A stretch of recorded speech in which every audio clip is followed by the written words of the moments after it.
weligaa ma maqasho odhaahda ahaa culaysku wuxuu la kordhaa wakhtiga. haddaba si aad u fahanto waan kaga sheekayn doonaa qiso gaaban ee keli waxaan kaa codsanayaa wakhtigaaga.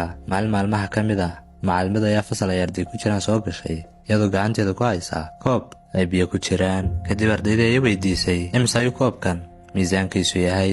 ardayda ayaa ku fikiray jawaabo kala duwan.